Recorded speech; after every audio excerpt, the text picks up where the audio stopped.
Good afternoon. I've been on meetings all morning, so this is a little bit later than usual. We generally record around about sort of 12:30, something like that. But I was on a call until 1:30. So it is Wednesday. It is Wednesday, isn't it? It is Wednesday. Does it feel like a Wednesday? Yes. Yeah, it is Wednesday. I'll put my other foot on. Yes, that's right. I'll put my hand on it. Yeah, both books are trying to close here. We are with the Adventures of the Wishing Chair. We're up to the Lost Cat. Is this latest chapter? We've got Stinkers doing the reading today. Yes. What else have we got to say?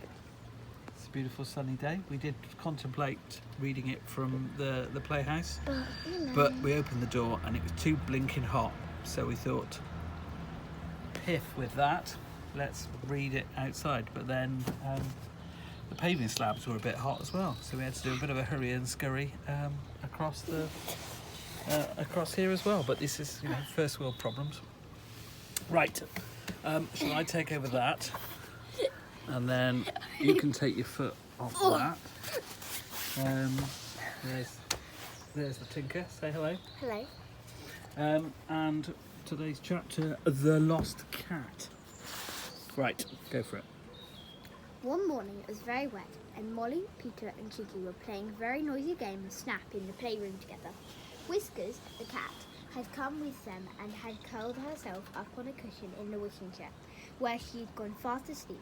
Snap, snap, snap, yelled the children, and were so interested in their game that they didn't hear a little flapping sound. The wishing chair had grown its wings and was flapping them gently to and fro. Before anyone noticed, the chair rose silently into the air and flew out of the open door, taking the puss cat with it, still fast asleep. Snap! Yelled Chinky, and took the last pile of cards in glee. I've won! Good, said Peter. He looked around the playroom to see what game to play next, and then he looked rather surprised and scared. I say, he said, where's the chair gone? Chinky and Molly looked round too. Molly went pale. It's gone, she said. It was here when we began our game, said Chinky. It must have slipped out without us noticing. I sort of remember feeling a little draft. It must have been its what wings flapping. What? Wings. Yeah. What? Strange noise. Yeah. Right. Whiskers has gone too, said Molly in alarm. She was asleep on the cushion. Oh, Chinky, will she come back? Depends where she has gone to, said Chinky. She's a black cat, you know, and if a witch should see her, she might take her to help her in her spells. Black cats are very clever with spells.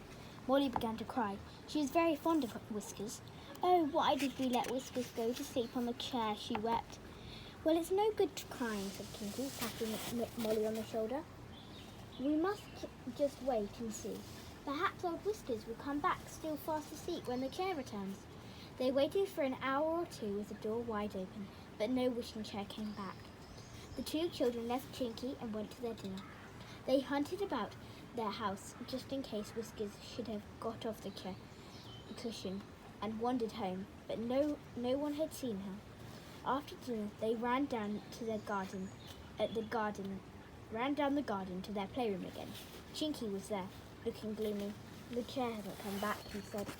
But just as he spoke, Peter gave a shout and pointed up into the sky. There was the chair, flapping its way back, all its red wings twinkling up and down. Look, there's the chair! Oh, I do hope Whiskers is on the cushion. Suppose she has fallen out. The chair flapped its way downwards and flew in at the open door. It came to the rest in its usual place and gave a sigh and creak.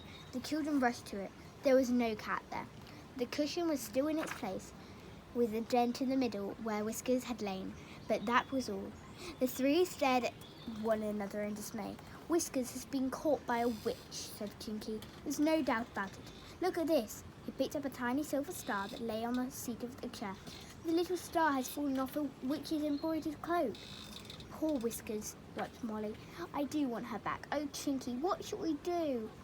Well, we'd better find out first where she's gone, said Chinky. Then the next time the chair grows its wings, we'll go and rescue her. How can we find out where she's gone? Asked Molly, drying her eyes. I'll have to work a spell to find that out, said Chinky. I'll have to get a few pixies in to help me. Go and sit down on the couch, Molly and Peter, and don't speak a word until I've finished. The pixies won't help me if you interfere. They are very shy just about here. Molly and Peter did as they were told. They sat down on the couch rather excited. Chinky went to open the door and clapped his hands softly 3 times, then loudly 7 times. He whistled like a blackbird and then called the magic word that sounded like Luma, Luma, Luma, Loo. In a minute or two, 4 little pixies, a bit smaller than Chinky, who was himself a pixie, came running in the door.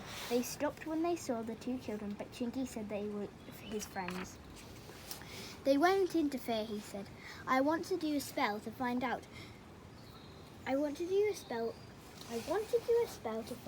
where this wishing chair has just been to. Will you help me? The pixies twittered like swallows and nodded their heads. Chinky sat down in the wishing chair, holding in his hands a mirror that he had borrowed from Molly. The 4 little pixies joined hands and danced round the chair, first one way and then another, chanting a magic song that got higher and higher and quicker as they danced round in time to their singing.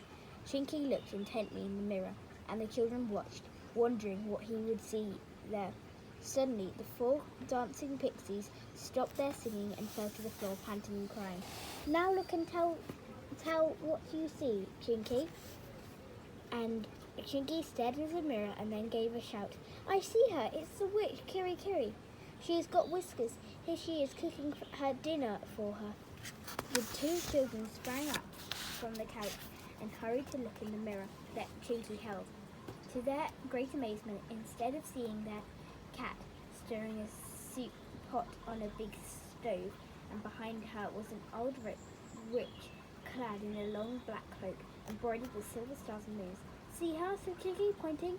That's the witch Kiri. I know where she lives. We'll go and rescue Whiskers this very night, even if we have to go on foot.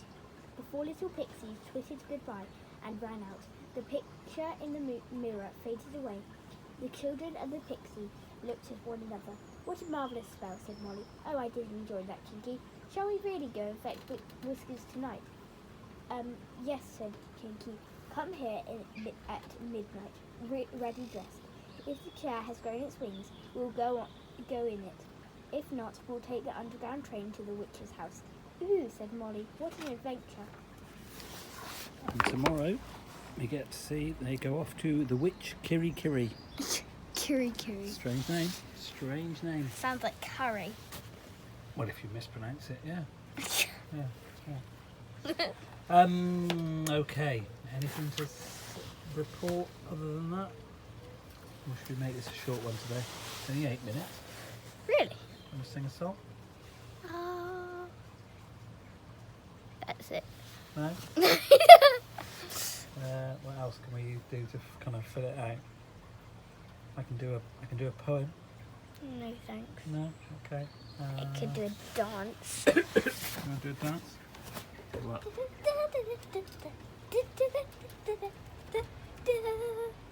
That's tremendous. Bradford on Avon's Got Talent.